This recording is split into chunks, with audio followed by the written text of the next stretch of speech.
Hello. Welcome everyone to UK Games Expo, and welcome to our stream, our very first stream of the Keyforge RPG by FFG. We're going to be using the Genesys system with an exclusive story written by myself, approved by FFG, for the Aconyte books, Tales from the Crucible, which is a wonderful anthology of stories set in the Crucible, in the Keyforge setting. And with me, I have some lovely authors from the anthology who will be playing characters that they created for the anthology in my story. Yay! This is going to be very, very rules light. And we are just going to have fun with it. I'm sorry if you realize we're doing some rules wrong. We don't mind. So don't you mind either. We're not going to be answering questions and things in the chat. We are going to be just playing the game. If you have questions, please come over to our Facebook Live afterwards, as we will be answering questions there and having a little bit of an after party, a debrief. So if you have any questions about the characters, you have any questions about the RPG or the anthology, please pop over to our Facebook page, which is facebook.com/AconyteBooks/live. So I'd like to go around the table. First of all, I'm going to speak to Robbie. Robbie, who are you? What are you doing? Tell us some stuff. That's a good question. Hi, everyone. So I am a sci-fi and fantasy author for, well, Aconyte and a bunch of different platforms. I'm currently busy doing quite a lot of military history stuff. That's my university degree, which I've kind of carried on doing since I graduated. I obviously have a short story in the anthology. I've got a Descent novel coming out in October with Aconyte, and I'm currently writing my second Aconyte novel, which I most definitely can't talk about. And Megan, MK Hutchins, who are you? Tell us what you're up to. Hi, I'm Megan Hutchins. I write under MK Hutchins. I have 2 young adult fantasy novels out, and I write lots and lots of short fiction. I've been published at Analog and Strange Horizons and Podcastle and various places, and I'm hanging out and playing games today. Yay, and David. Talked to you earlier, but who are you? Tell us a bit. Yeah, David Guymer. I guess if Robbie's a sci-fi and fantasy author, I guess I'm a fantasy and sci-fi author. Written quite a few books, mostly for Warhammer. If anyone was here a couple of hours ago, I've written a Descent novel, and yeah, also a short story in this anthology. Yay!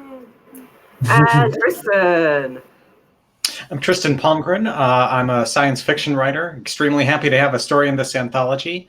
My first 2 novels both came out in 2018, and I have another book coming out this fall from Aconyte, Domino Strays, based on the Marvel character Domino. I'm really looking forward to that. I also have here the real star of my show, my kitten, Penny, who may be making a couple guest appearances. Yes. And Thomas.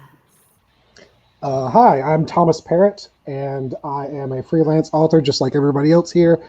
And I have a story in the anthology.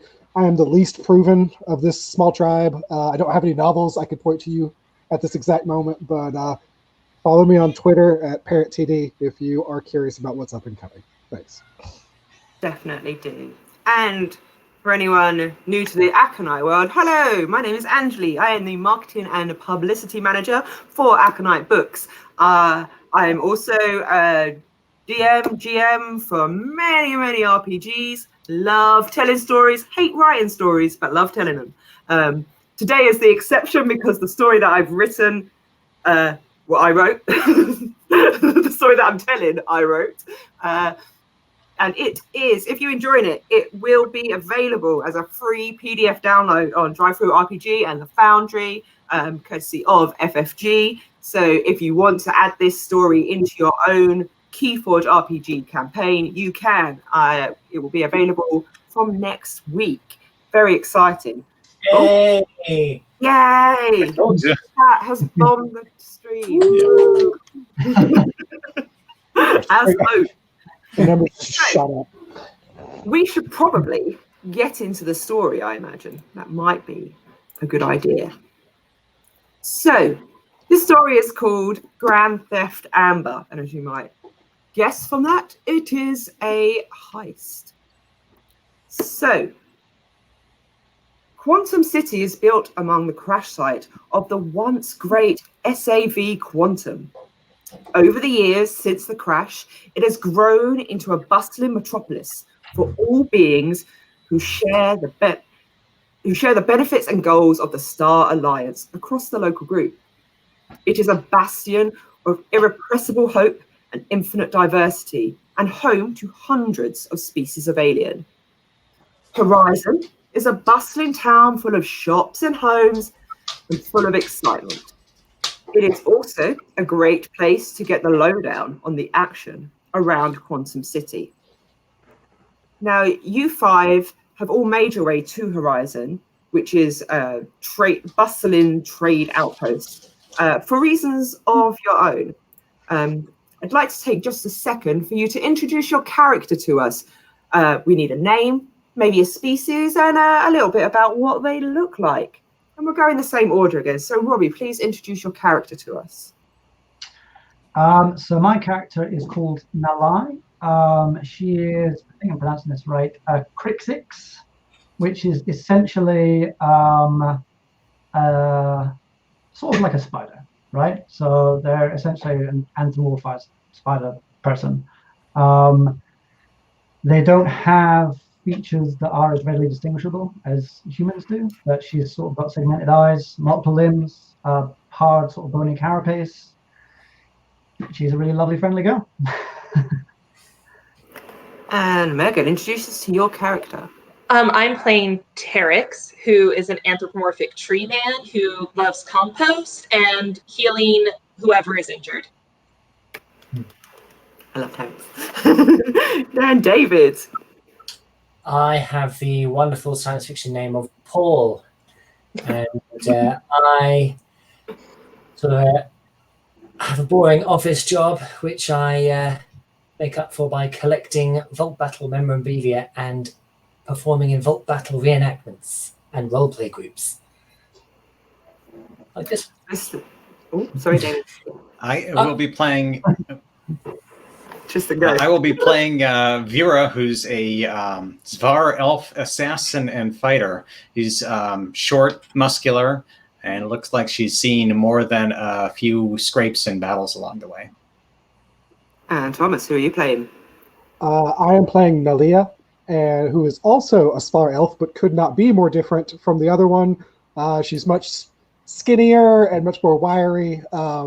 She's wearing a cloak, purple skin, golden eyes. She's a very innocent face, very trustworthy looking. So none of you know each other, and you all happen to come into Horizon of your own accord. Sun is shining. It's a really lovely afternoon here.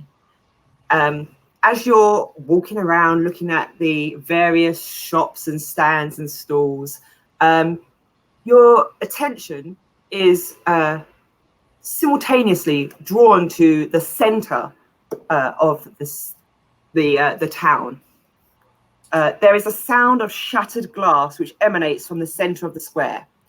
A flash of orange and purple light leaves spots in your vision, and your ears begin to pop as the air around you starts to compress slightly.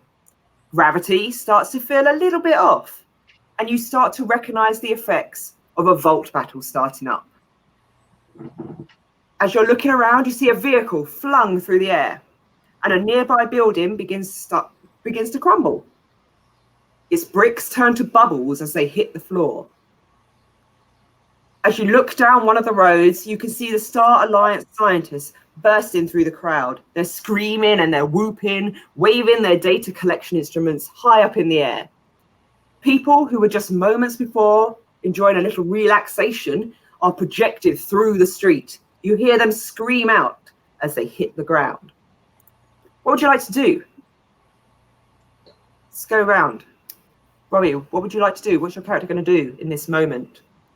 Well, Nalaya's very much a cautious student type, so she's probably going to back off to the edge of the street and try and take stock of the situation rather than jump into the middle of the crowd and start doing whatever's going on. So yeah. I'd like you to make a vigilance check for me and add 1 purple dice. I certainly shall. For the chat wondering, we are using an online webpage to do our dice rolling off screen. I got 2 failures. 2 failures. So you take a stand back from the crowd and sort of have a look around, see what's going on. But there's so much going on, you're completely distracted by everything that's happening. And you find it difficult to focus on one thing. There's just like so much going on. Sorry about that. Megan, what are you up to? Triage. I want to see who's the most injured and who needs help right away and just start bandaging people up. Excellent. Can you make for me a medicine check? Again, add in a purple. Okay. Maybe I can do that. Okay. With a purple. I got 1 advantage and 1 failure. Okay, so you start making your way over to a couple that you have seen being flung from the table where they were enjoying their cappuccinos, flung through the air. As you make your way through there, you trip over a small child who has also been flung, and you land on your face, and you start to crawl towards the couple that you were after, but then you're also torn by the fact that you've just tripped over a child as well. Your advantages as you fall, you do notice that the child doesn't seem to be in any immediate danger, apart from the fact that a tree person just fell on them. But they don't seem to be bleeding or anything, so you are sure that they will be fine. And as you're looking at them in the background, you see some weird figures on a building, but you're not. Your attention is you want to get to this couple, but just in the corner of your eye, you see these figures on a building that don't seem to be part of this big hubbub. Okay, David, what's your character doing? I think I'm going to put on my Skyrit hat and run towards the action. Whoop, whoop. Okay, can you make for me an athletics as you try and miss all the debris that seems to be falling up and down because gravity is completely... So that's 2 greens. 2 greens. Plus, Two purple. Yeah. And All 1 these purple. Purple. Yeah. 1 purple. Mm-hmm. Roll dice. 3 successes, 1 failure. Whoa! Oh no, sorry, 2 successes. There we go. 2 successes, yeah. End result, 2 successes. You start running. You see a tree person trip over a small child. You jump over that tree person. The rubble starts to jump up from the ground. You flip over it. You roll under it. You start running towards. You know this is a vault battle, and you want to be in that action. Yeah, well done. And Tristan, what's going on with your character? What's going on? Vera is going to draw her sidearm, which has the delightful name of Death Beamer Ray, and look for any fixed cover, anything like benches or buildings that she can dive behind, ideally large enough for other people nearby to also take cover behind that she can pull behind cover. Okay, can you also roll for me a I think a vigilance, because you're going to be looking for a way. Yeah, you're looking at vigilance. You're going to be looking for something big that you can hide behind and that other people can hide behind. So have a look around here. Also, again, with 1 purple.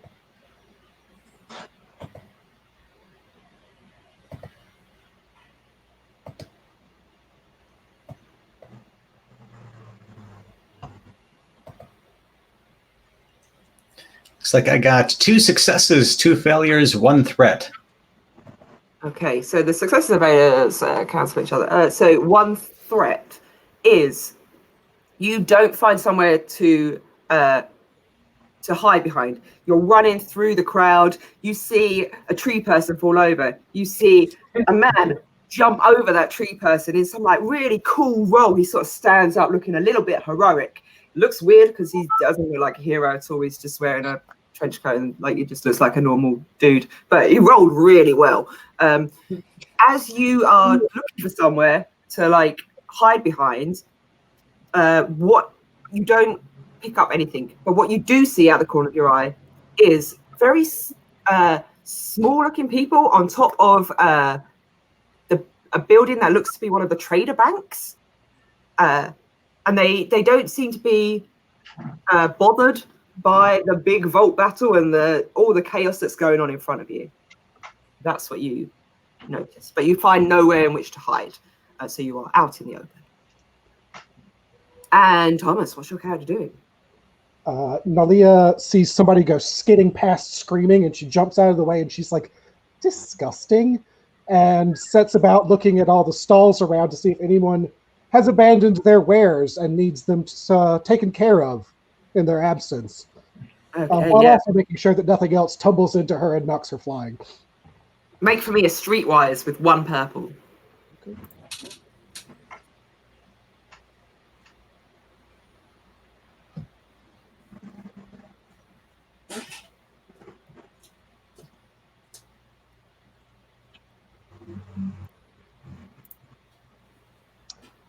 Well, 3 advantages. Okay. So, I'm going to say that you, 1, you'll get a blue dice for that, which you can use at another time. So make a note of a blue dice. With your advantages, you notice that as the very normal-looking guy did a tumble, he seems to have dropped what looks like a money pouch, Hey. which you can very quickly sweep up, and you sort of run past, pick it up, keep running through the crowd. You sort of make it look like you're, oh, I'm going to go check on these people, and then you just sort of through the crowd weave your way, and you start running towards the quieter areas around the banks and the posher trading areas that don't seem to have been affected by this vault battle bubble. Okay. As you're all doing your things, you notice that the scientists that you saw running past are all waving these big bits of equipment in the air, trying to measure the raw emotion from the battle itself. The actual chaos around you is probably actually a normal amount from a vault battle. And while people are surprised and are injured and things, no one seems like particularly disturbed by this fact. You all sort of get up. Trex can make a medicine. They get to the couple in time and are able to sort of fix some of the wounds. One of them's knocked their head, and the other one has just like scraped their hands as they've skidded across the ground. So there's nothing too serious there. But I'd like for everyone to please make for me a vigilance test. Those of you that already succeeded in a vigilance, you can roll with a blue dice. And it will just be 1 purple as well. So vigilance plus 1 purple. Those of you that have already sort of seen something at the bank will get a blue dice to add to.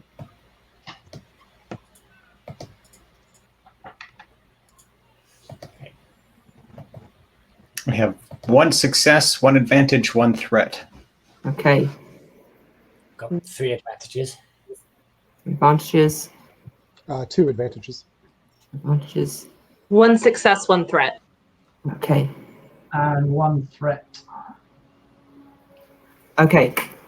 So those of you that succeeded, as you are picking yourselves up, as you are looking around, shaking dust off of you or bubbles or whatever is like decided to transform in this moment of the Vault battle, you all know, those of you that succeeded all notice that there are people on top of one of these buildings, and they do not look like they give a damn about all the chaos that's going on.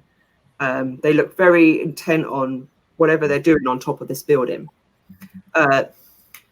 Those of you with an advantage will notice that these beings sort of look like Martians. And those of you that only got a threat will you'll notice what's going on, but it's going to take you a little bit longer to get there, if you so wish to choose to go there. Yes, go there. Okay. So, as you notice this and you start all to walk towards that area, the bank. Actually, those of you with a threat are going to get a black dice in the next check. That's what you're going to get for your threats. And anyone who got an advantage will get a blue dice. So you begin to make your way towards that area where there appear to be Martians on the top of a bank, which, let's be honest, is not a normal thing to see. There is this loud booming sound that comes from the general area around the battle. People start to scream and start to run. I need everyone to make for me a fear check, which will be your discipline or your cool, whichever you prefer. But I want you to add 2 purple dice to that. Is this without extra dice? Sorry? Is this without Yes, extra so dice? if you've got advantages, you add your blue dice. If you've got threats, you add black dice. You got an advantage and a threat. Do they cancel each other out, or do I roll both? Yes, yeah, they'll cancel each other out. Okay, 1 just success, roll 2 purple. 2 threats. So, 2 successes. So with your successes, you are fine. Nothing affects you. 1 success and 2 threats. Okay. If anyone failed, you are now scared. I got 4 successes and 2 advantages. Whoa! Nothing can scare you. Seems. You are the calmest, coolest person I've ever seen. On the opposite end of that, I got 1 advantage and 4 failures. I am a tree in the city, and I am not. What is this? I'm going to stand here and pretend I'm actually a tree. No one notices me. Well, as you feel this, as this boom echoes out, you get an unexpected wave of just complete and utter fear. You are, as you say, you are temporarily stunned, and you just take, yep, I'm just a tree. I'm just just leave me alone. I'm just a tree. What will happen in the next check is that you will get a black dice automatically added as a setback because of the being stunned. So you, anyone that succeeded, you will automatically add a blue dice to every roll until the end of this particular part, and I will tell you when part 1 is over. And all your tests will be 1 purple, even if I say more. So make a note of that. If you succeeded, you get +1 blue to every roll, and you get 1 purple instead of however many I tell you to use. And if we fail? And if you failed, you are also temporarily stunned. You have a wave of fear that comes over you. It does leave you again, but for a moment you are stunned, and you will have to use a black dice for your next roll. So it doesn't carry on through the whole part, but for the next roll, you will have to put a black dice in, as you are. So who all failed and who all succeeded? Failed. Hands up if you failed. David and Megan. And then if you succeeded. Okay. So 2 of you get to use a blue dice with every roll for the next part.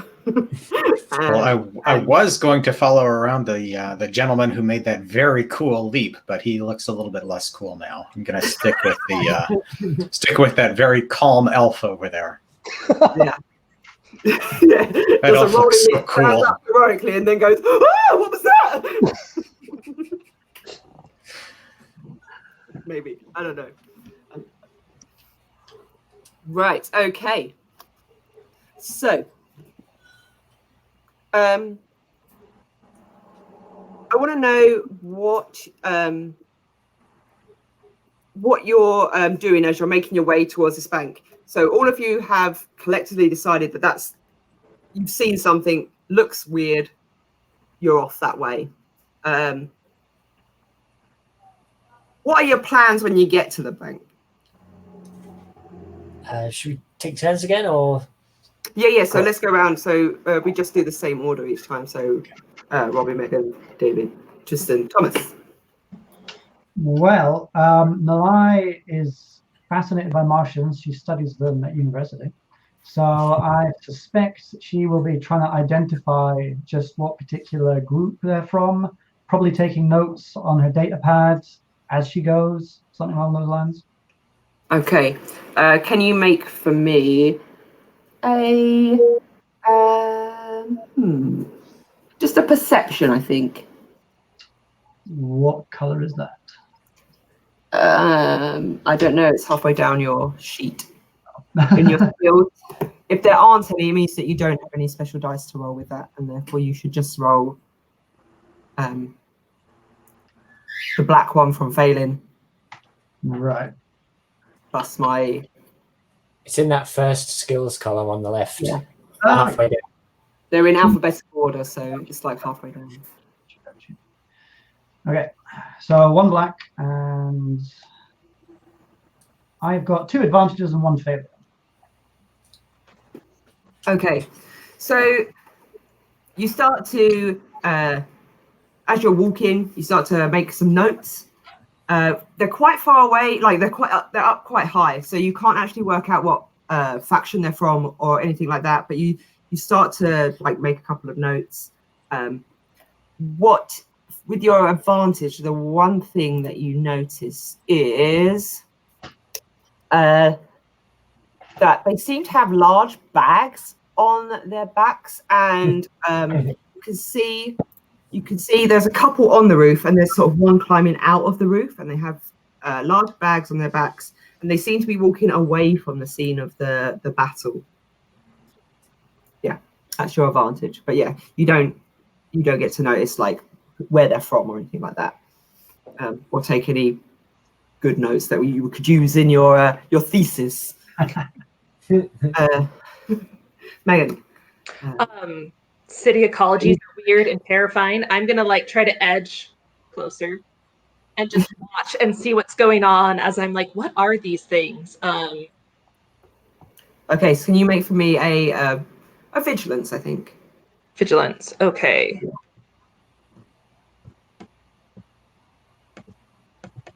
With the black dice, this is going to go awesome, I'm sure. Oh, 2 successes and 1 threat. Okay, so you start making your way as a tree, slowly. You also notice that these Martians have these bags on their back, and the threat is that a dog comes up and starts to try and pee on you. Super gross. And for a moment, it stops you in your tracks, and it's going to take you a little bit longer to try and shake the dog off of you and clean yourself up a little bit. Yeah, shh, dog. Undercover. David, what are you up to? So this vault battle is all getting a little bit real for me. These are like real guns and explosions and things. So I'm gonna. These Martians up there seem pretty calm. So I'm gonna. But it's a bit weird. So I'm gonna call out to them. Okay. What are you going to say? Just hey. You there? Hey guys. Hey, what's going on? Can you roll a cool for me? Cool. Including your black dice. Add one purple. And oh dear. An easy difficulty. Be cool. One advantage. Okay, so you call out, hey, and wave. They don't seem to notice you. And as an advantage, I'll give you a blue for next roll. Yes. But yeah, they don't notice you. Well, let's say that as they're walking away, one of them sort of looks behind him, and as he looks a little weird. But that's all you get from that. Tristan, what are you up to? So they're on a rooftop and they're walking away. Can we see where they're walking to? Is there like an access or like a stairway? From where you are, you can't see. It just, you know that they're walking away from the battle over the rooftops, but you can't sort of see on top of the rooftop, see how they would be getting down.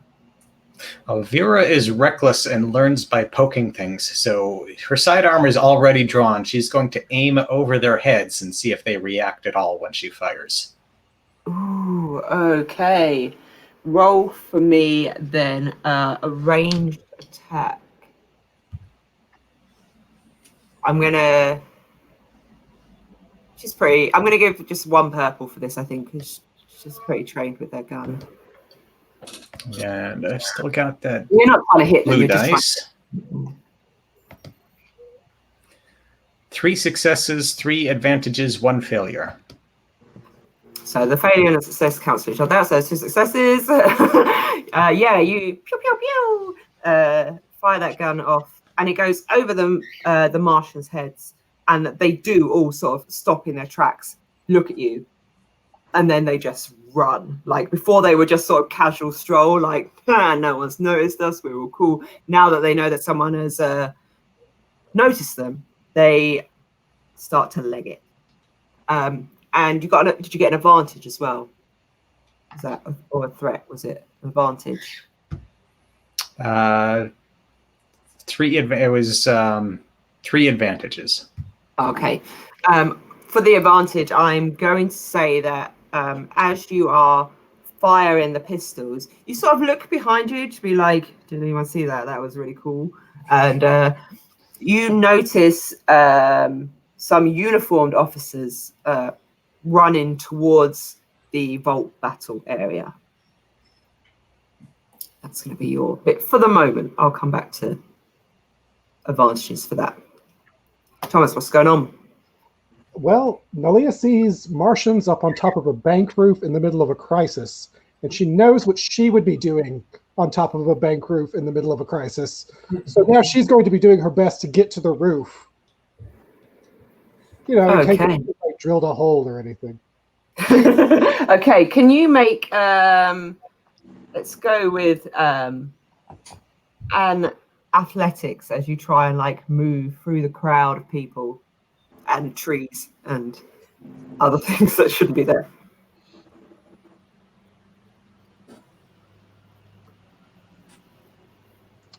Uh, 3 successes, 1 advantage. Yeah, you just leap and dodge your way towards that bank, and actually you're pretty close to it. As you sort of try and look inside, you can see that something has gone off within the bank. It's full of like this purpley green swirling smoke within there, which isn't normal for a bank, even in the middle of a bolt battle. And as you get close to the doors, someone grabs you from behind, and I'm going to use your advantage in a moment. But okay, the rest of you. So, Tristan, you notice these armed officers coming towards you. What would be your instinct if you if they saw officers coming towards them, so uniformed officers?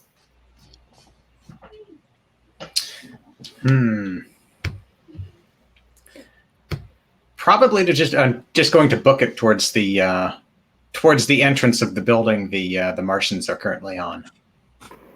Excellent. Realizing I made a mistake. As you, she's good at recognizing when she makes mistakes, just not making them in the first place. So as she runs towards the bank, you see an officer grab. I forgot. Remind me of names.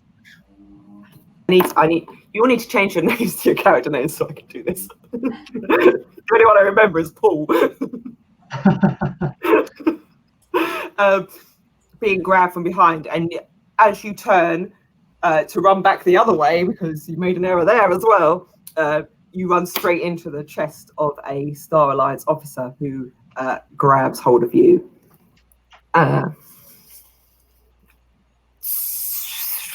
So let's go back to David. You had noticed that they had bags on their backs. What are you doing? Sort of tempted to join in with the law enforcement, actually, because shooting a pistol in a crowded area. That's pretty bad. It's pretty bad. You're going to make your way up to the officers that are coming up. Yeah, I think I'm going to go to the officer who has what's your character called, Tristan? Vera. To Vera and say, he did it. I saw it. I saw it all. He is the officer who is like struggling to hold on to Vera. Try and put her in cuffs.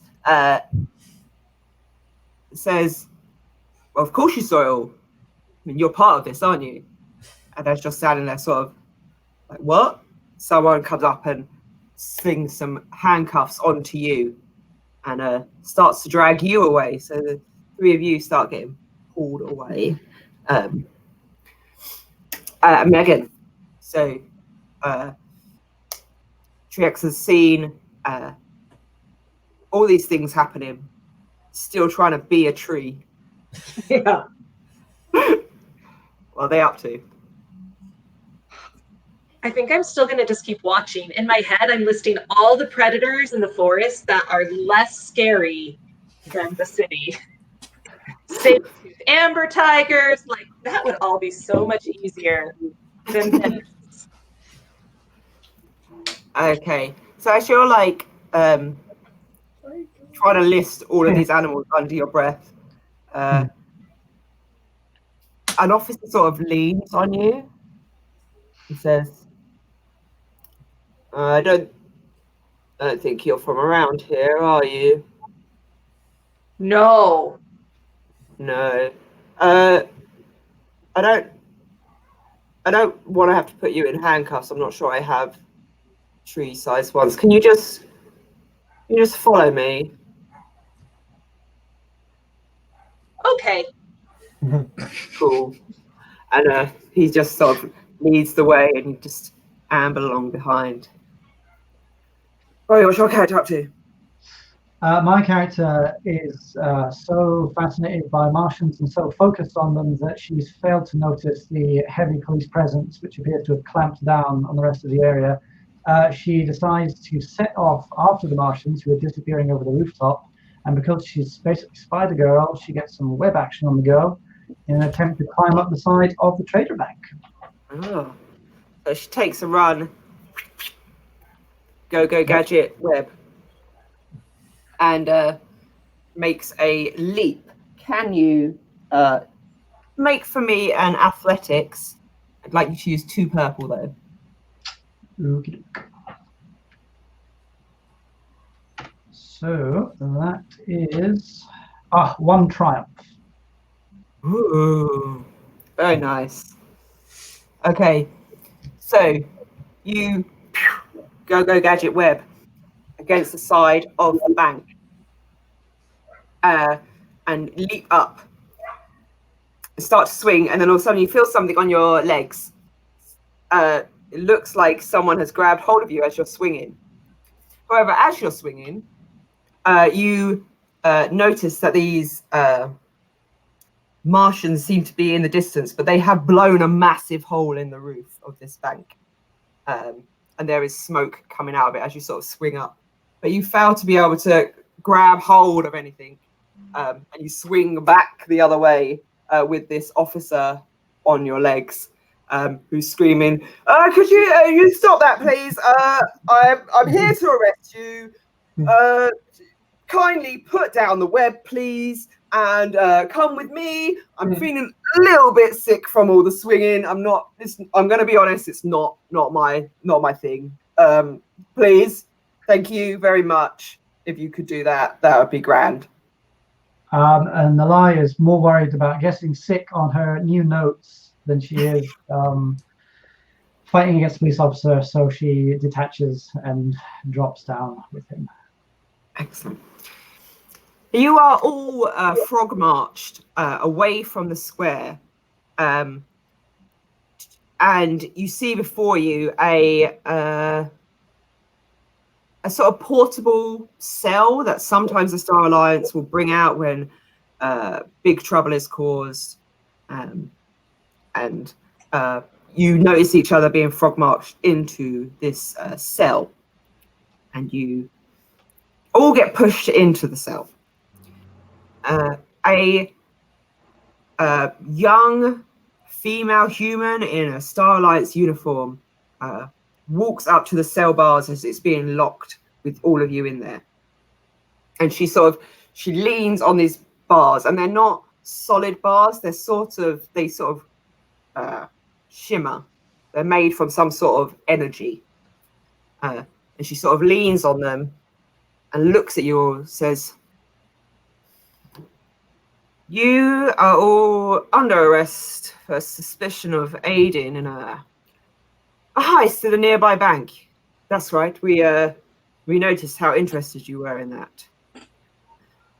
It seems that a group of thieves have made off with some important items, and I'm pretty sure that you had something to do with it. You all look very suspicious. Did you not see me shoot at them? I believe that may have been a ruse to maybe confuse us, but we here at Star Alliance are very smart and can see through that. You're going to be held here until that vault battle over there finishes. Then I'm going to have some questions for you. So you did rescue us, and you're going to keep us safe in this box until the chaos is over. You what?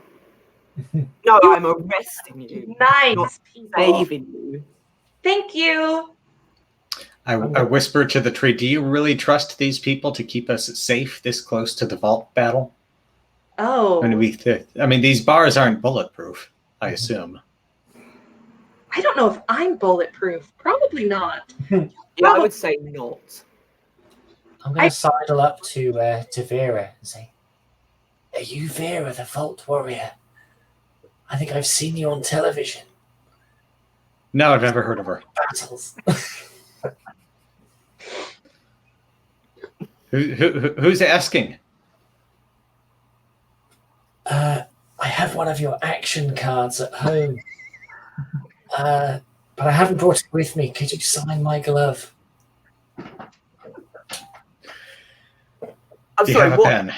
what's going on here? I just recognized I'm not going to allow any secret messages past you. I understand what you're trying to do there. I'd like it if you could all be completely silent, please, and thank you. This is a very serious matter. Unfortunately, I have to clean up this mess from the Vault battle before I can deal with you. But I am gonna deal with you. So mad at you all right now. So mad. I'm going to ask her if she knows who's fighting. Okay. She has a look over there. She's like, I don't know. Like, I never know. I don't care about Vault battles. Someone big and strong and someone small and feisty. I'm going to bore her with a very long description on why she's wrong. Okay. Amazing. She should be out there. She should be out there, man.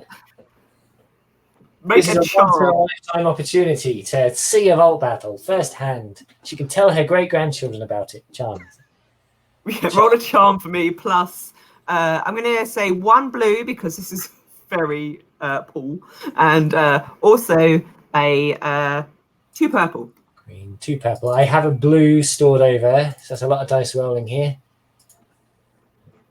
4 success, 2 advantage. Oh, you bore the socks off of her. like her eyes just go completely vacant as you start talking. And she's desperately trying to catch the eye of like someone else to save her, and it's just not happening. And she as you're talking, she catches Vera's eye, and she's like, how do I make him stop? Like, you were sending the secret messages. How do I make him stop? Like, what do you want to, like, if I tell, like, I don't understand. What can I say to make him stop? Like, please, someone, like, any of you, like, make him stop, please. I'll tell you whatever you want to know. And then she realizes that she's not being interrogated. What? No. Help me.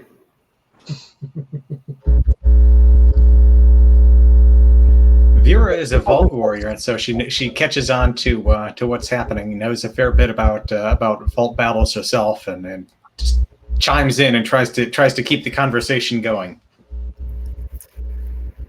The officer realizes she's asked the wrong person. She looks at the tree. Tree, I don't know why you can talk, but it seems that you can. How do I make them stop talking?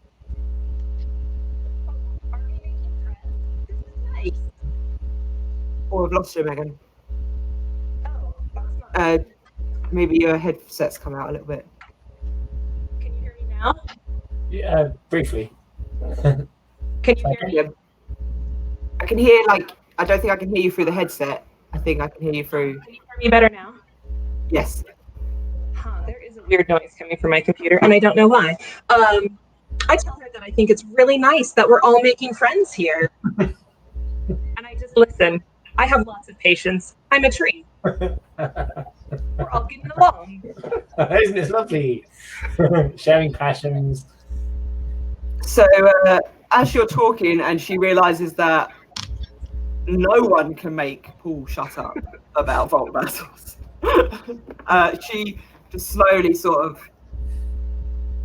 steps away, ever so slightly, in the hope that she can hide behind someone and make it stop. You find yourselves alone in a cell, and you quickly realize that you probably need to get yourselves out of here before this Vault battle ends, and the officers come back.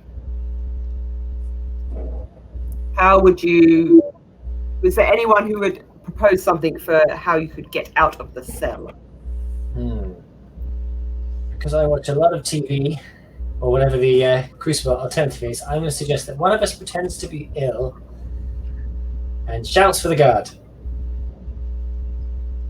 I'm going to ask if anybody here has any kind of technical expertise and could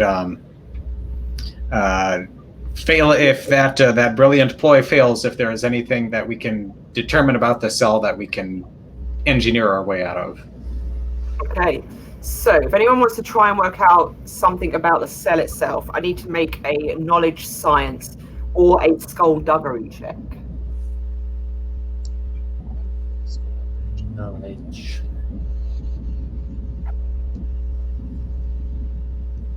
Okay, I'll make a skullduggery check. Any disadvantages to that, or just? Yeah, so it's an average check, so 2 purple. 1 threat. 2 advantage, 1. Sorry, just 1 threat. Fine. Oh, just 1 threat. Okay. You sort of try and bend the bars because they look quite transparent and made of energy, but you are not designed for pulling bars apart. You've never seen this before. It's very confusing. You can't even see the lock. If you look through the bars, you can't even see the lock for this thing. How does this thing open? And as you sort of put your hands on the bars, you get a zap, and you sort of get thrown back across the cell. Your head a little bit. You're okay. Just bonk your head. 3 successes and 2 triumphs. Oh, okay.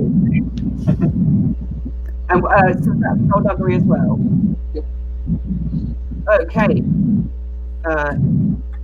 You know that the bars are made from an amber power source, and definitely should not be handled.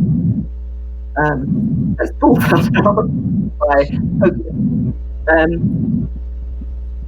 You believe that you actually have the right tool in your kit that will send a pulse through them to provide a temporary glitch that you should be able to then move out of.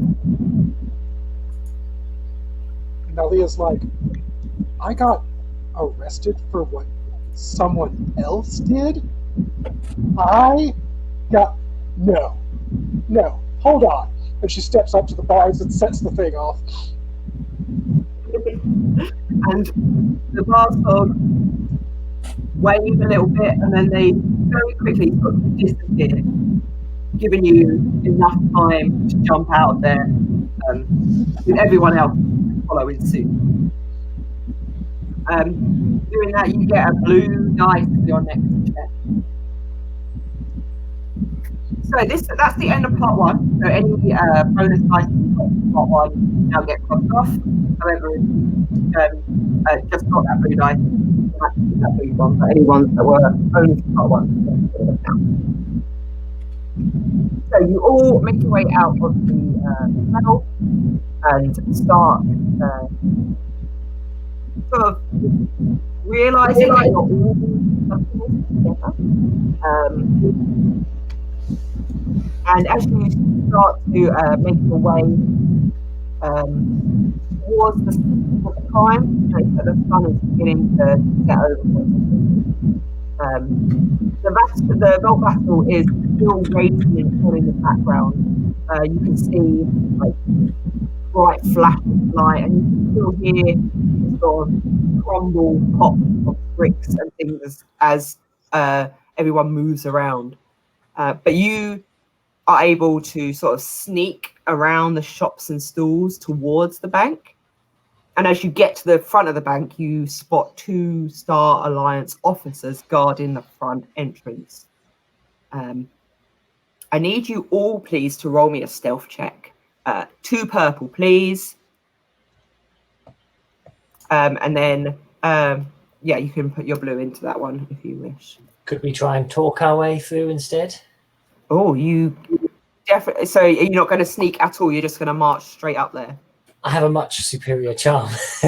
Oh. And Okay, so anyone that would like to use the environment to sneak can add a blue dice to their roll. Anyone that would like to just walk up to the officers and try and charm them into letting you in doesn't get a blue dice. But for everyone, it's 2 purple. Yeah, I think I look quite innocent. I think they're quite not ordinary, not like someone who try and sneak in or out of a police station. So I'm going to try and maybe even just walk straight past, not even talk to them. Maybe just say hello, hi. Okay, roll. Yeah, I'm going to get you to roll. Sorry, have you rolled? Sorry, I got distracted. I haven't. No, sorry. Okay, so roll for me a charm. I want you to add 2 purple to that. But I also want to add a black because you made a police officer. You're just trying to walk your way into a crime scene. Yellow, a black, and 2 purple. Yes, please. 3 advantages and 3 failures. Okay, you super fail at this. Like, you try to walk past them and you literally just bang straight into their chest. However, as you're sort of falling back down, again, you seem to fall over a lot at the moment. One, you notice that the inside of the bank is a mess.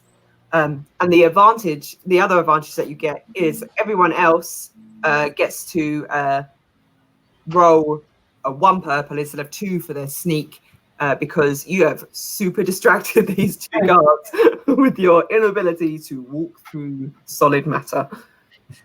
And they sort of look down at you like, the bank's closed. Like, what's going on? And they just get back to talking. Sorry, sir. Oh, they're preoccupied with slapstick. Vera's going to try to sneak past them.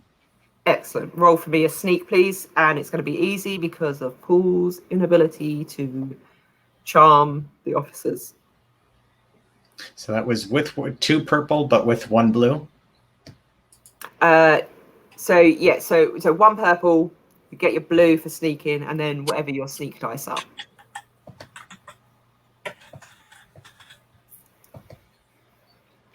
One success, 2 advantages. Ooh. And I'm going to, if I can possibly find some way on the other side to create a noise somewhere else, like throw a rock across the side of the building or something that will create a distraction for everybody else, I will do so. Excellent. I will allow that with your advantage. So you, as you're sneaking past them, you find a pretty big rock that you're pretty sure is not going to turn into a bubble when you throw it.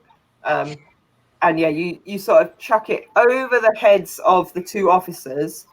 And as they're saying to Paul, like, the bank's closed, like, what are you playing at?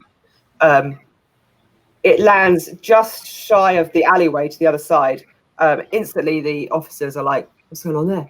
And they, one of them will sneak off down the alleyway to see what's going on there. So now there's only 1 officer. Anyone that makes a roll can make it without the purple. So,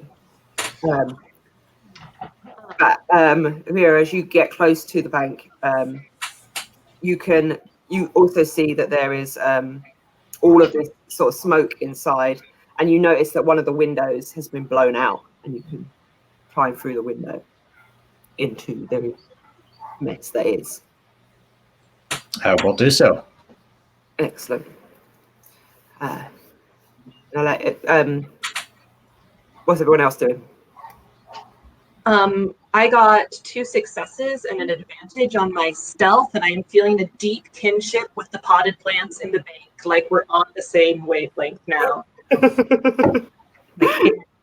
Yep. And you see Vera sneak through this window. It looks like it probably be like a little small for you unless you like take a little run and like dive through. you're pretty sure you can do that, actually. So you sort of sneak, tree, tree, and then as soon as that rock hits and one of the guards is distracted, you through. You don't land super graceful at the other side, but you do land within all the potted plants that are scattered around, so it feels very much like you're at home. What's the who else is to go?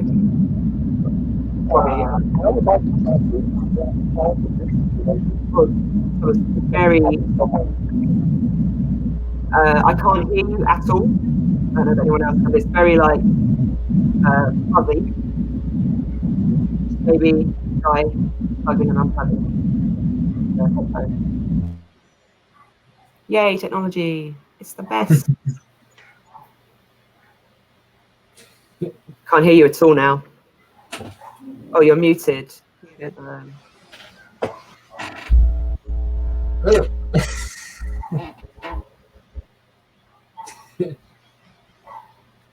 Oh no. To begin with, hold some failures.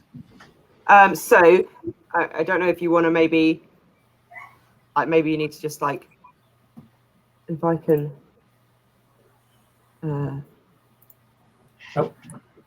Maybe try. Yeah. I've added you back in. Maybe speak now. Hello? Oh no, it's still very funky. No, there's a really ringing. Right. So we'll leave it a second. Yay! No, it's really fuzzy still.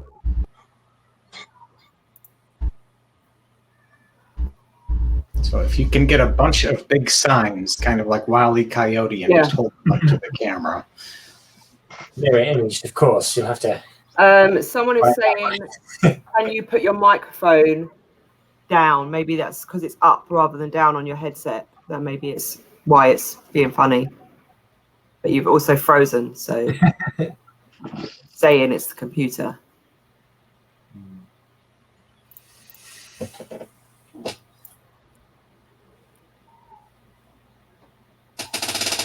And they've gone. Okay, Thomas will be back, hopefully. Okay, in the meantime, we assume that the sneaky super thief Just who we need right now. Robbie, what's your character up to? Okay, so Nala has seen what has happened at the front door with Paul and guards, and she, thinking quick, walks up to the one remaining guard and introduces herself and says, "Hello, I'm a reporter for the Crucible News, just on the scene." Flashes a student card quickly enough to make it look like it's something else, and tries to claim that Paul is one of her camera crew who's got lost. Oh, nice. Make a coercion. Thank you.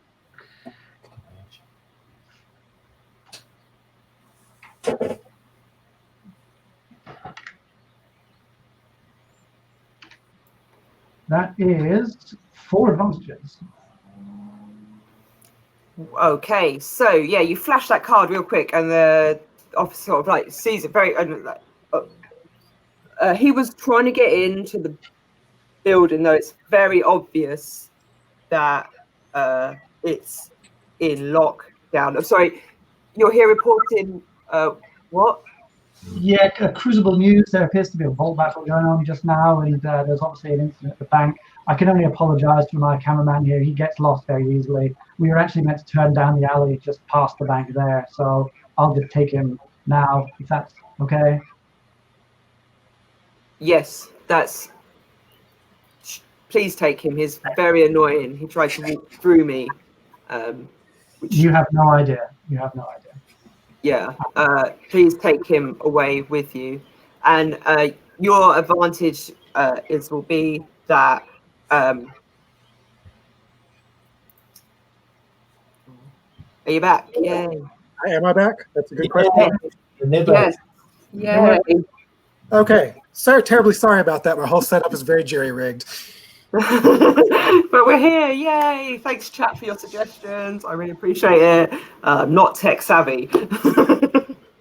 Turning it off and on again is always the answer. Did I miss anything, or should I just dive in where I was? No, we've said that you definitely was able to dive through the window as well, and you are inside the building. Delia is missing a like now, but no big deal. Yeah. Oh well, Sorry she was, about you know. So, I'll just steal a peg. Robbie, your character and Paul sort of make their way back down to. Are you going towards the alley that the rock was thrown at, or back? No, Maybe we should go and find where the Martians went. Maybe we should circle around the back of the bank and track the Martians. What do you think? I'll suggest this to your character. there is nothing more that she would like to do than track down Martians, so that's a definite yes. Okay, I'm going to use my pistol and gallantly defend you. Wonderful. Eyebrows are raised everywhere. Yes, you make your way round the other side from the window that's been everyone's already been jumped in. You do find on the ground, one of your advantages, that there appears to be a very small lump of amber that's sort of, as it's landed, it's sort of shattered a little bit, so it looks like it's fallen from a height. It's quite small, but yeah, there's little bits of it that are broken off as it's hit the ground. Can I examine it and see if it's what kind of amber it is?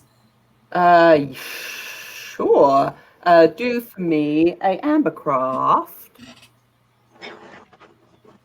Okay. Did you say 2 purples is like a standard difficulty thing? Yes, but because of the so you only get 1. 1. Okay. Yeah, for this. With the extra advantages. 1 success and an advantage. This looks to be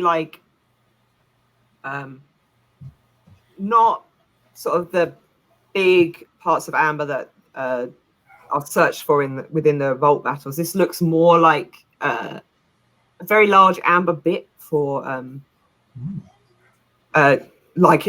it's probably worth quite a bit. And no doubt it was in someone's private vault within the bank.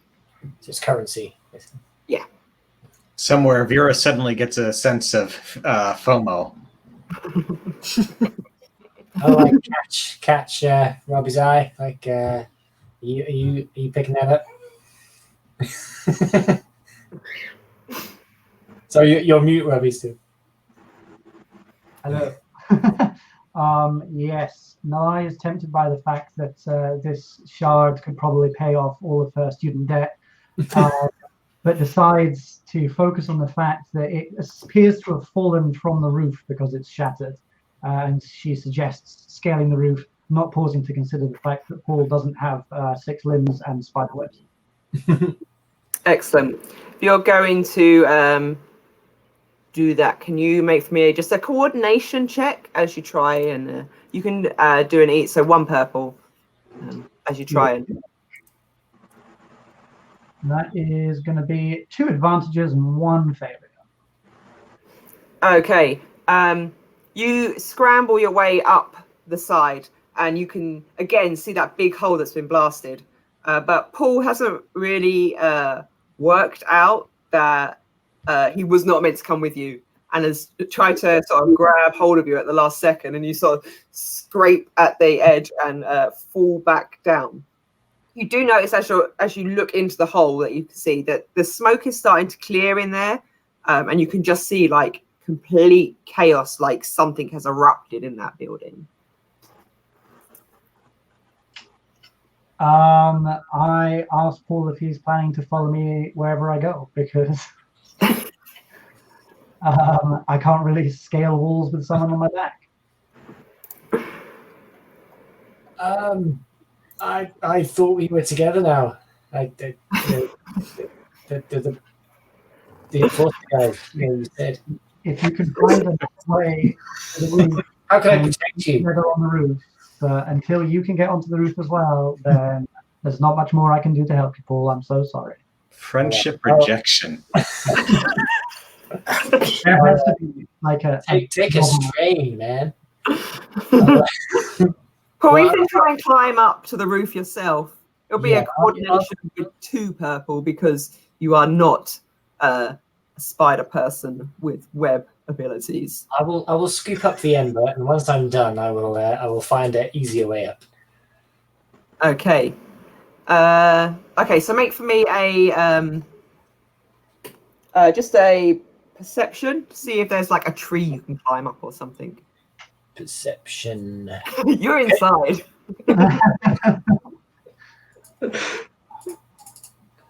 With any, sorry, I keep asking this. Any purples, or will you tell me if there's any? Oh, sorry. If you're just trying to look, so 1 purple. Okay.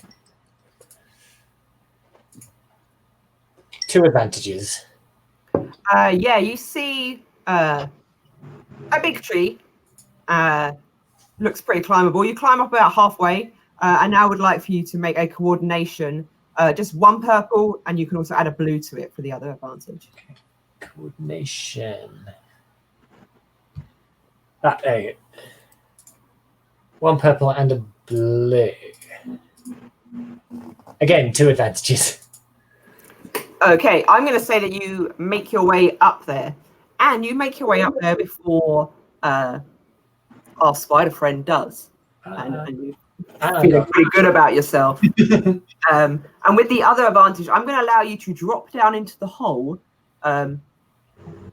without breaking your ankles. Oh, thanks.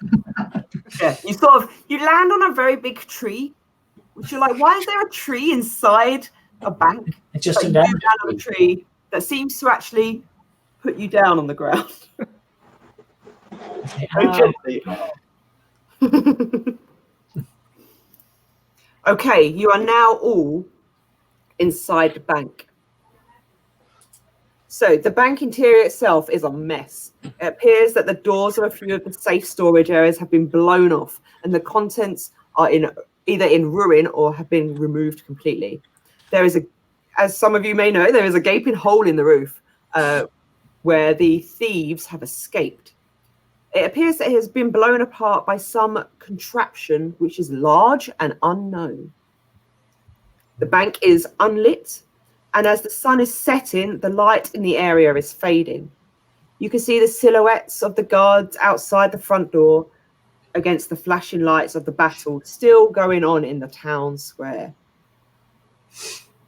You realize that you're going to need to work quickly within this area to work out sort of where the thieves have gone with these stolen goods. You can hear the battle outside. It's still going on, but it seems to be less enthusiastic as it was. And as you know that the officer you spoke to is going to come to the cell and talk to you as soon as the battle's over, you realize you probably need to get this done before they realize that you're no longer in that cell. So I would like each of you to describe to me what you are looking for, or what you are watching for. And I also like to know how you are sort of spaced out around this bank. So it's sort of typical human bank area. So there's like a teller area. You can see behind you, there's like holes have been blown from safes and things in the main hidey hole area behind the teller's desks. There marble arches and things have been like blown up, and there's just rubble all over the ground. But there's like a large sort of it would be spacious if there wasn't loads of rubble around area, and the front door, and then there's a window that's been blown in and a hole in the roof. So with the time pressures that we have with the back at the cell, I will volunteer to stand at the front window and keep an eye on the vault battle, so I can tell us all when it's finished. Okay. Can you then, for me, I'd like for you, as the first person to sort of say you're going to do anything, can you make for me a leadership role as you sort of say, right, this is what I'm going to go do, and take control of the situation, even if no one asks you to. How many? Oh, so that is going to be I'm going to say 2 because I don't look like a leader. Yeah, exactly. I actually got quite good skills on the two. Oh. I used to think you were cool when you made that leap, but now 3 successes and 1 advantage. Ooh. Okay. Yeah. So you're going over to the broken window to have a look at the bolt battle, or are you going towards the Whichever door? one's facing the front. If that's the one. So, yeah, you sort of Anglia says you can look through the door, like between the gaps between the two guards' heads, and sort of have a look at what's going on with the battle. Who would you like to be in this battle? Who would be someone that you'd really like? Oh, I can't. I know I'm going to put you on the spot because you tried to put me on the spot. Jan Rafael, they're heavy. Yeah.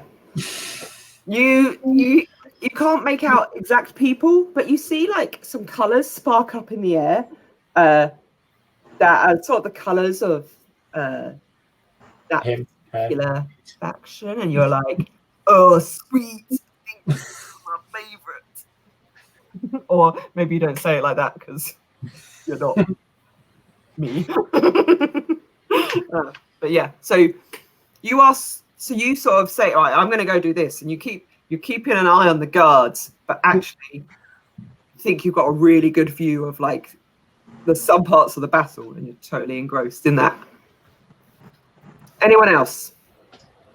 So you said it was getting dark, and I assume it's kind of dark in like the cells and the vaults and stuff. But Nalai can see in the dark because she's a spider girl. So she is going to inspect the vaults for any evidence that's been left behind. Okay. So I would like you to make for me maybe a streetwise, I think, if you're looking for clues. Just with one purple. As you can see in the dark. And that's going to be 2 successes. Excellent. So, what do you see? You,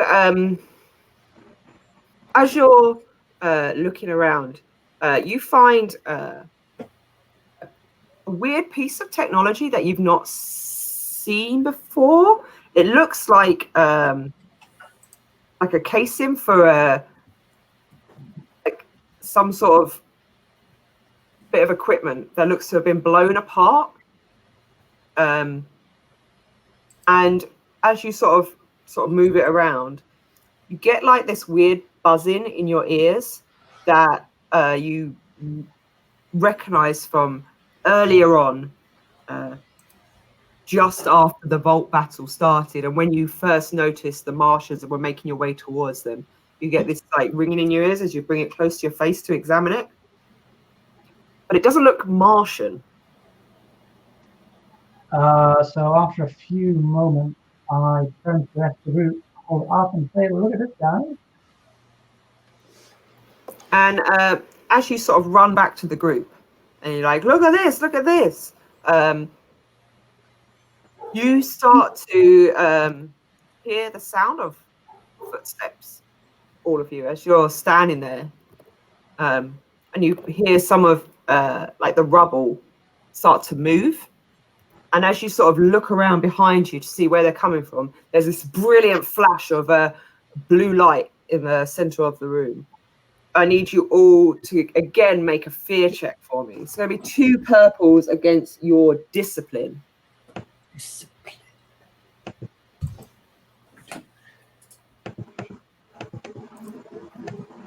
I just need to know if you succeed or fail. Success. Fail. Success. Success.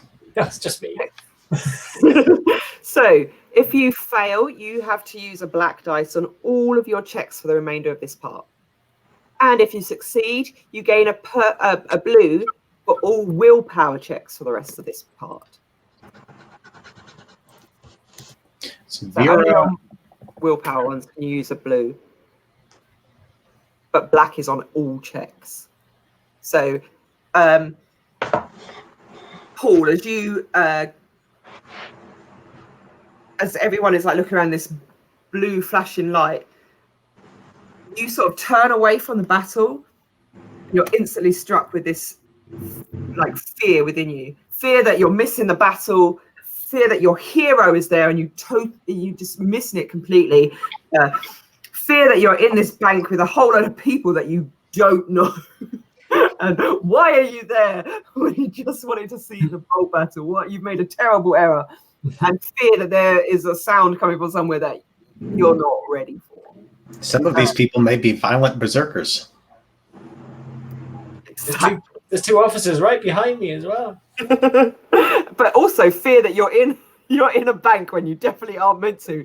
And if you point that out to the officers, you're definitely going to get rearrested. So, for the rest of you, when this light sort of fades and you are all sort of standing staring at the room, you see in front of you there are 4 Martians. They're standing quite a way back from you still. And that for those of you that have some Martian understanding, they don't seem to be wearing any sort of like faction colors or sigil that tells you where they're from. They have the facial features of Martians, but nothing else seems recognizable as Martian attire. Take from that what you'd like.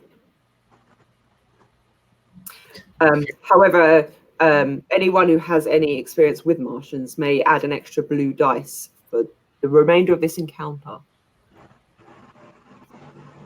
Fura is going to, since we were disarmed when we were arrested, immediately look around for anything that she can use as a weapon. Anything like a glass shard, or if she's really lucky, a fallen weapon from a security officer from when the bank was open. Ooh. Well, make for me a 1 purple perception as you quickly glance around.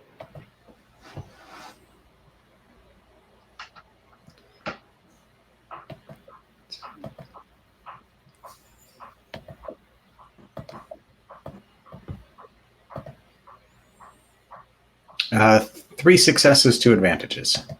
Whoa. Okay. Yeah. So you find both a shard of glass, but also a pistol. It only has 1 bullet in it, or 1 laser. I don't know how bullets and things work in these places. They're human. They probably got bullets.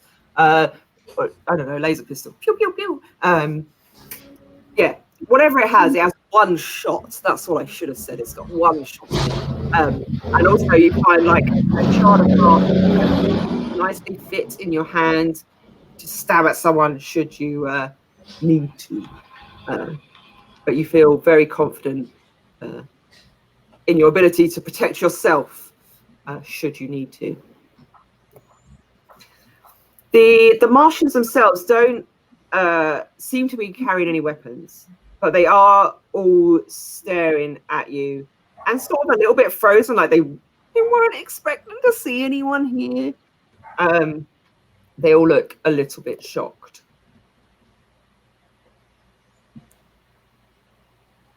I'm going to pretend to hold a weapon and challenge them. What are you doing here? What's going on? And as you do that, I would like for everyone to roll for me a cool check. Cool, with my black dice. Mm-hmm. What are we rolling against?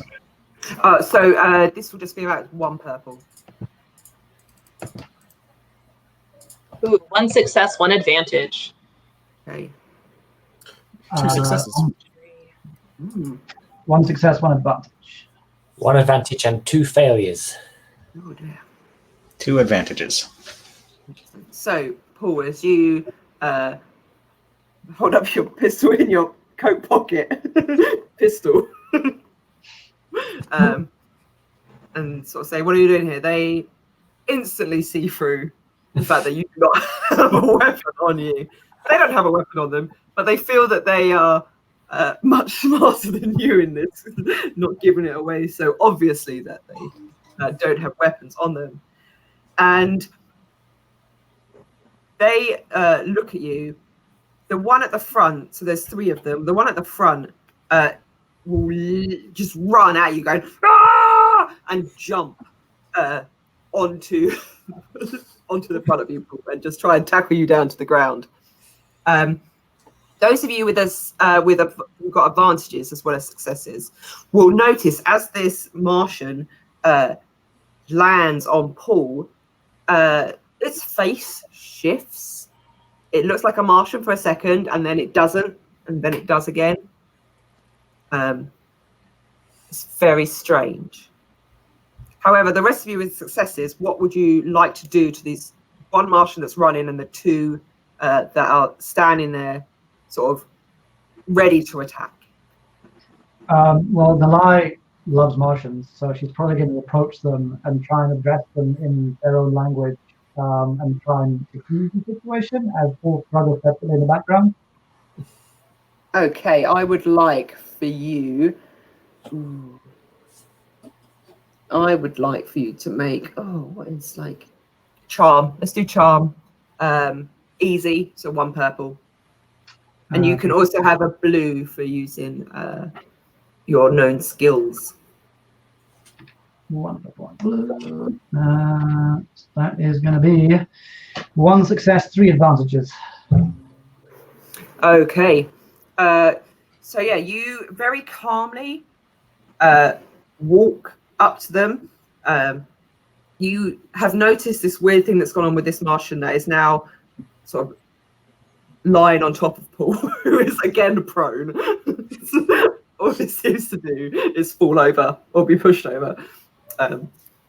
And you walk up to them and in very fluent Martian sort of ask them what they're doing here, what's happened, how can, or for them to tell you more.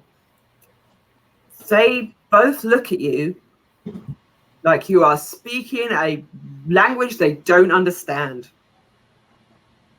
They have very deer in a headlight type expressions on their faces, like what? And they sort of look at each other and then they look at you and they just smile and nod.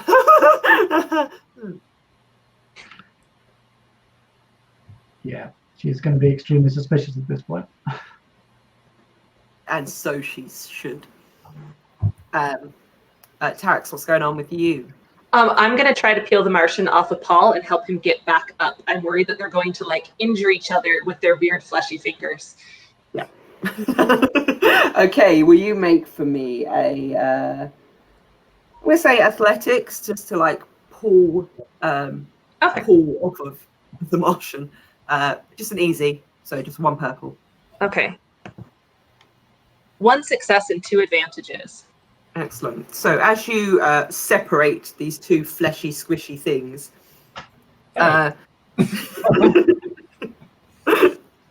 in regards to being a tree, you sort of pick them both up and you're holding them both, and you drop the one that you sort of think is maybe your friend now. He's definitely been around you for more than like an hour, and therefore you should maybe are friends. And you hold the other one, and with your advantage, you notice that there's something like on his collar that is like glowing, like a green color, and you sort of grab hold of it. And as you do, the Martian sort of visage shimmers away, and there is a sort of rat folk looking person underneath. And you let go of it, and they turn back into a Martian. And then you take hold of it again, and they look like a rat person. I like how David looked over his shoulder there when someone said rat. Daughter's bedtime outside. Going on. Rat people. There's not a gnaw hole in the corner or anything. Oh, fine. So fine. So yeah, that's what you see. So left, Thomas. Seeing that these are obviously not what they're pretending to be, Nalia's gonna, also considering there's thrashing and flailing around and other barbarities going on, Nalia's going to fade back, but she's going to be like, who is in charge of your amateur operation here? And as she asks, she's actually going to quickly flash a hand symbol that would let them know that she's shadows, just in case they are too. Okay. Make for me a streetwise check.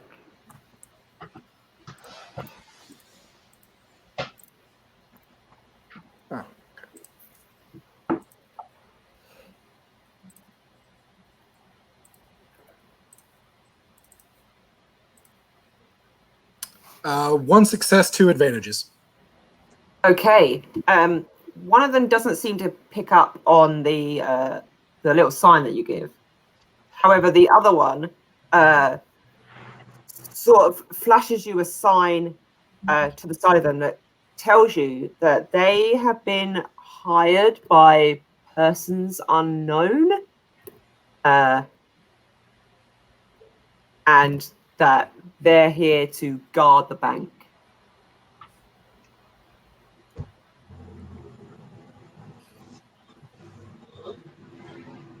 Vera, sorry, yeah, go. Yeah, go. I was just gonna say she's gonna glance over her shoulder to where like the battle's dying down outside, and she's like, "You've been hired to take the fall," is what's happened.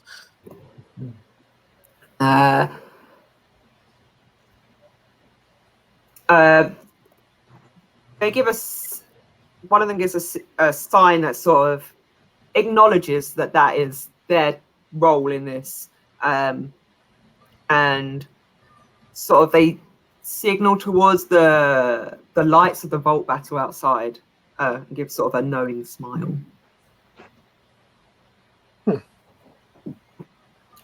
Vera, so you have a one shot and a glass knife. What would you like to do with these things?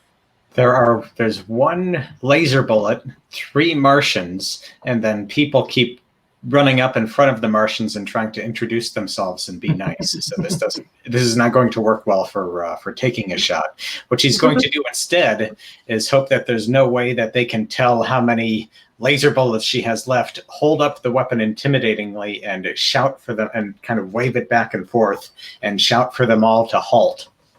Oh, that's a good idea. Make for me a coercion. Halt, everyone. Against 1... one, yeah, so 1 purple. 1 advantage, 1 failure. Okay. They look at you and they seem to be a little confused because they're getting very mixed messages from this group. Like, some are trying to talk to them, and some are waving guns at them, some are a tree. It's very confusing for them. Like, this is not what they signed up for. The one that didn't give the hand signal looks at you and says, I don't think you have enough bullets to shoot us all, but I'm not sure I'm getting paid enough to fight you all on this. Like, this is not what I came here for. And he presses like this like green light on his collar, and instantly the Martian has gone from him and he is another rat folk person. And he sort of looks around at his 2 colleagues and sort of says, you know what, like, it's not worth it, guys. Like, I'm not here to fight a spider, a tree, and these folks. No, I didn't get paid for that. Mirror do not pay me enough. No, absolutely not. You know what? I'm just gonna go if that's cool with you, because like, no,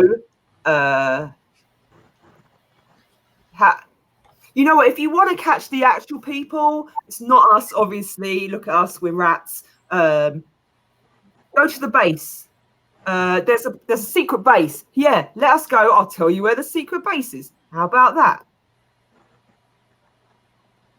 Yeah, everyone cool with that? I'm cool with that. I set my Pretty person cool. down. Excellent. Thank you, tree person. That is a good show of faith. Are they saying they're going to take us to there? I'm not taking you there, Mister. I'll be all fairness. I probably could kill you. I've witnessed what you do. The rest of them, maybe not, but you don't have a weapon. You have finger guns, and like, I'm not scared of finger guns. But you seem like a decent bloke, and I would just like to be on my way. I've been paid already. I'm just gonna go. How about you go round the corner to the Java Jive? Maybe have a little look around there. That's all I'm saying. Are we cool? Are we cool? I'll just recommend they don't go through the front door because there's 2 Star Alliance security officers still there. Just FYI. Appreciate it. We'll go through that window over there that's broken. Very obvious. And the rat people sort of slink away, or they try to. Who's going to try and stop? Nalia makes eye contact with the one who actually understood the hand signals, and flashes him a hand signal that's basically like, this was a bad job and you should feel bad. But that's all she does. He sort of puts one out and says, yeah, I know. My bad. Times are tough. They slink off through the window. So, following the advice of the rats, you make your way around to Java Jive, which is one of the big chain coffee places in Horizon and Quantum City itself. There's one on every corner. But the one they sort of point out, you're imagining is probably not too far away. And you make your way down there. And I would like one person to make a easy skullduggery check. So 1 purple skullduggery as you're searching the area of the Java Jive. Yeah, go for it. I will be happy to do that. Let me see.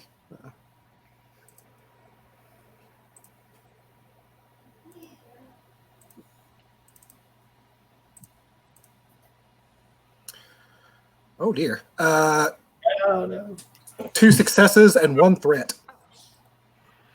Okay, so yeah, you find the place super easy. You realize that you see like a green flashing light again. You realize that these holographic projectors that they were using to make themselves look like Martians are being used for like hiding everything. And actually, when you get close to where this projector is shining, you realize that these green bushes are actually nothing at all. And there's a very obvious hole in the wall that you can just walk down. The threat is still upcoming. I will bring up the threats in a moment. But yeah, you managed to point out to everyone that there is this tunnel. Nalia at this point mostly seems like offended by how shabby this whole robbery has been run. Like, this is a matter of professional pride for her now. Like, these people just blew holes in everything and ran off. That's not thieving. It's true.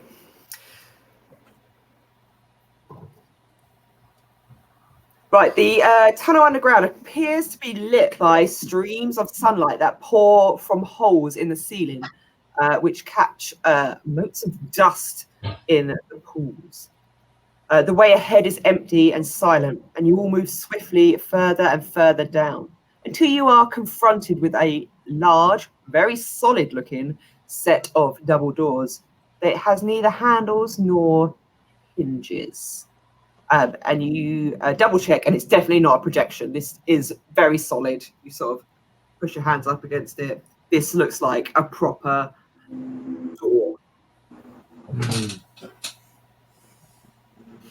What would you like to Shoot do? it if I had more than one bullet, but I'm saving that for somebody's skull. So.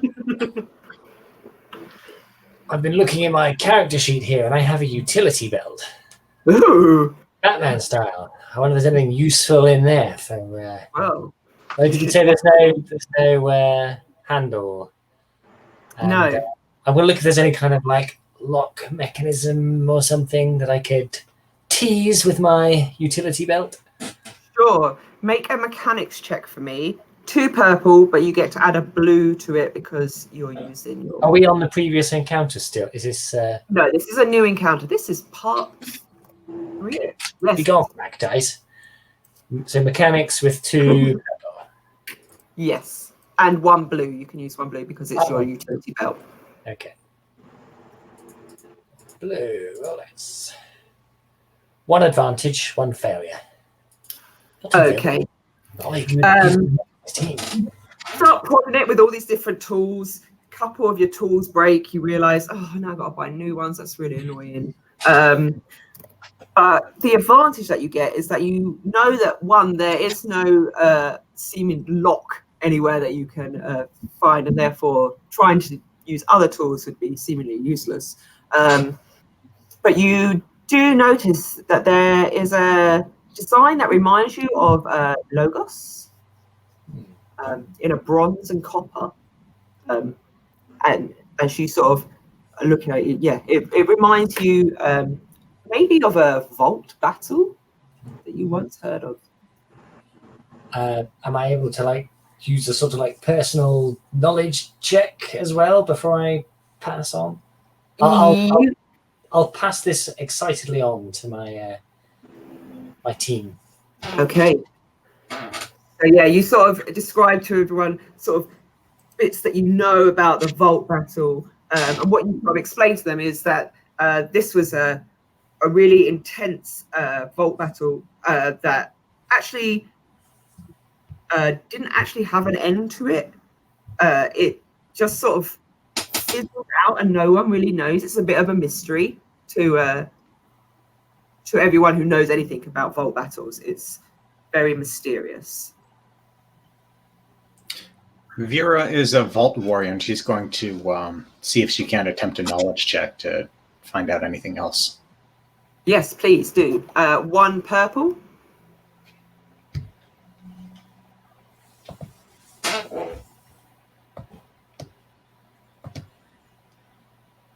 One advantage.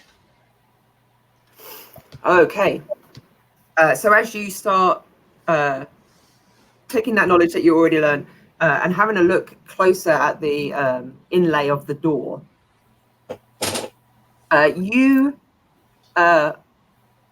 actually notice that some of the pictures seem a little off. When you sort of look at them in the right light, they don't look the same as when you look at them face on telling this story.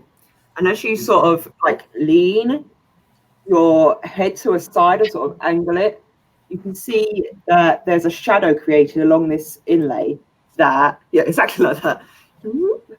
You see what looks like the word mystery written out in the inlay.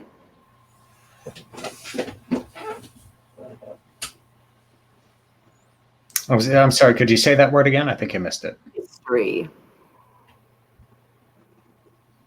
Going to look to the others for suggestions or ideas. Do you say it out loud, what you see? Yes, I say it out loud. Okay, and as your head is sort of bent and you sort of go, this says the word mystery on it. And as you say the word mystery close to with your face close to the door, you hear a click, click, click of some cogs, and the door sort of gives way as you're leaning on it.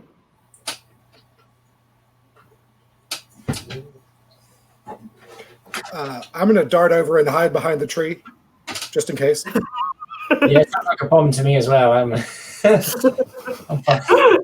Everyone knows it. Draw my weapon and charge in. Okay. The doors open quietly with a whooshing sound of released pressure, and you hear the whirring of cogs moving somewhere deep within the structure. As the doors open, you can see flashes of green and purple light shining from the room beyond. You can hear the sounds of metal on metal and the muffled sound of people talking, maybe arguing, from further within. So Vera runs in, laser gun and glass knife ready. Excellent. What's everyone else doing as that happens? Nalai is going to use her web skills to get on the ceiling and enter from above rather than from the bottom. That's just safer. Okay, yeah, that sounds good. So you climb up and make your way towards the door where the lights are. Cool. What's everyone else? So Nalia is hiding behind Tarek's the tree at the front still. I'm being... Oh, go ahead. I was just gonna say, Nalia's actually gonna like scramble up into the branches and be like, onward. It's like a hobbit on a tree. No. I realize that there's a lot of danger going on here and it might go poorly, but I also feel just so euphoric. Like, look, I made friends and it wasn't even hard. We just had to be in an explosion together. This is the best. I'm going to give you a blue dice for that because that is very, very on brand. I'm gonna. Yeah, you just start making your way down. You know, your friend has told you onwards, let's go forwards, and you're like, oh yeah, I got friends. Going. We're doing this. Noble steed. Paul, what are you doing? I'm gonna stay as close as I can to Vera because she's a real life Vault Warrior, a little bit my hero now. But she is armed, so I'll, while staying close, definitely behind her. Okay, excellent. And you make your way through the room. So when you get into the room, it's quite dark, apart from these flashes of light. And you can see that this looks to be some sort of workshop area. And you can see that there are things being produced.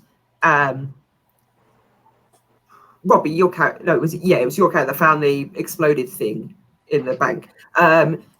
You recognize that on those shelves are these objects, but they haven't been exploded. They still look like these sort of egg-shaped, maybe bombs. And there seems to be loads of them all along the shelves. And from your upside-down vantage point, you notice there are two rat folk at a workbench, sort of seemingly making these things up. And to one of the sides, sort of in the shadows a little bit, appear to be two people talking very loud and animately and a little bit angry at each other for this. So at this point, I'd probably disengage from the ceiling and drop down in front of Vera before she can charge any deeper into this mysterious room and inform them that there appear to be rather dangerous looking devices being produced just ahead, along with more rat folk. And you do also notice that the two people that are talking to each other are not rat folk. One is a saurian, and the other one is a looks like they are some sort of researcher, maybe Logos. Vera rubs her chin, looks at the maybe explosives, and then looks at her pistol, and you can see an idea slowly beginning to light up her eyes. She does not yet act on this impulse, though. Oh, she's learning. I'm going to try and listen if they're talking quite loudly. Try and listen if I can hear what they're saying. Okay. You hear one of them say, we need to change the formula. They're using up too much dimensionally refined amber, and the effect is just too short. And then the Saurian says, but we took all that we could find there, just have to work with what we have, or we won't fuel any bombs, and then they're going to kill us. We have to get this done. They are going to kill us. And then the scientist says, oh, well, they might kill you, but I am the only one who knows the formula, so I'll be okay. Sorry, but they'll kill you. I'm still good. It's okay. And then at that point, the merchant swings a punch at the scientist and shouts, "Sir, you said we were in this together, and I can't believe you're going to throw me under the hover bus at the first sign of trouble." And sort of slugs him in the face, and the scientist sort of crumples to the ground, not used to physical aggression on his poor face. He sort of gets knocked out cold, and the merchant sort of walks over to the rat folk and is like, hurry up, just get what we can do. We need to just make as many as we can before they get here. They're going to get here soon. What would you like to do? A voice from among the branches cuts in and is like, who is they? I'm extremely curious at this point. And as you say that over the noise, everyone stops what they're doing and sort of turns towards you. And the merchant looks at you like, what,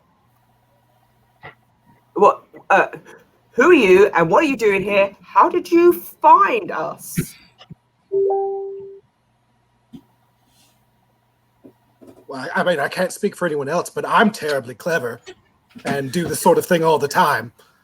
I'm curious about you because this is a ramshackle operation and you really should probably give it up and find a different job. This is terrible. It's embarrassing is what it is. Oh, there's no, like, shame roll.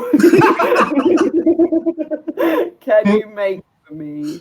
What would be a good role for this? Streetwise?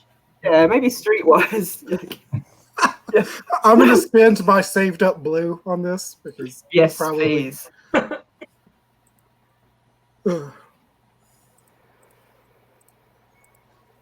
What's the purple? Do I have any difficulty or? I'm going to say just one because you're mean.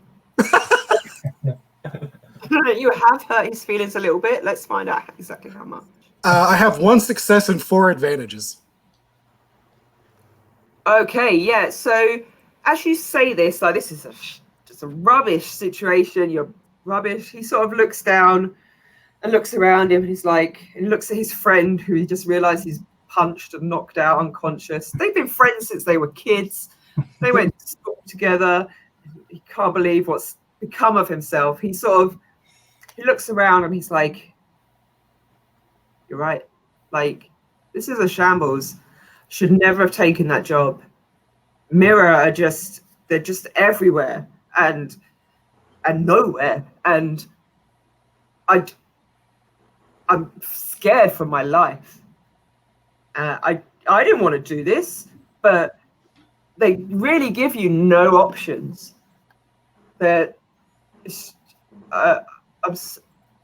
so sorry, stranger in a tree. I feel really bad. I do. But they will be here soon to collect what is needed. Who is Mirror? At that point, you hear lots of footsteps from behind you, like a lot of footsteps. And as you turn around, you see a whole fleet of Star Alliance officers running down, fully kitted out, ready to take on whatever is down at the bottom of this tunnel. And they come barging through, pushing past you, and they grab hold of the merchant and these rat folks, and people start like pushing these bombs into like big disposable bags. And the officer that you bored to tears earlier with your stories of vault battles walks in afterwards, sort of arms crossed. You look like the type of folk that would escape a jail and then go after some bad guys for us. I appreciate you doing all this work. It's really good of you. And she leans over to the tree and she like pulls this little tracking device off of the tree, puts it in her pocket. You've done a good job here. These fear bombs have been causing quite a bit of trouble in Quantum City. Well done. Should be on your way now. We've got some paperwork to do with these guys. Really appreciate it. And yes. What would you? To my hobbit. See, I knew we were friends with them. Just another day of heroism. That's what I'm here to do, is save the day. Will this go on my university course credits? That's what I want. I'm extremely disappointed I didn't get to shoot anybody. I still have one bullet left. I'll do what tell them about the amber from the bank, and I'm thinking no. And as you make your way back up the tunnel into the early evening of the city, you can hear the shouts and cheers from the square. Round in the corner, you see a group of Star Alliance scientists. They're laughing and whooping and giving each other high fives as they show off the data they've collected from the Vault battle. That is just this moment finished. They are blissfully unaware of any dangers that could have befallen them. As you get out into the open, you look at each other, nod, and then you go your separate ways as if this never even happened. Friendship rejected again. Just going to pass here my email address. We did it! We finished it with 5 minutes to go, just like we were meant to. We're the best at telling stories. I totally did it. Thank you, chat, for playing along with our game. Really appreciate your support. I've been reading through, though I shouldn't have, some of the comments, and I love you all. Much love to you. If this game is a pre-written game, we did go slightly off topic, and I had to try and pull it back. Oh, did we? I thought we did really well. Really well for a group of you didn't go too off topic. It's a pre-written story which will be available for free next week. Please follow the Aconyte Books Twitter. So it's twitter.com/Aconyte Books. And I will give the links on there next week when it is available. In the PDF, there are things that you can do as a what happens next, as a way to integrate it into your own Crucible stories. Also within the PDF are the character sheets for every character within the Aconyte Books anthology, Tales from the Crucible, which these lovely, lovely players are all authors of. I here am the only person who is not a writer. Sorry about that. But yes, thank you all so much for your support. We've got loads of other stuff going on over UK Games Expo, including if you would like to talk to any of the authors, ask them any questions about the story, about the anthology, about anything, pop over to our Facebook now, facebook.com/AconyteBooks/live, because in 15 minutes time, we are going to be there for like an after party where we're going to talk about the story and just hang out for a little bit. Love to see you there. Thank you all so much. Goodbye, everybody. Thank you. Thank you. Thank you. Goodbye. Thanks for watching.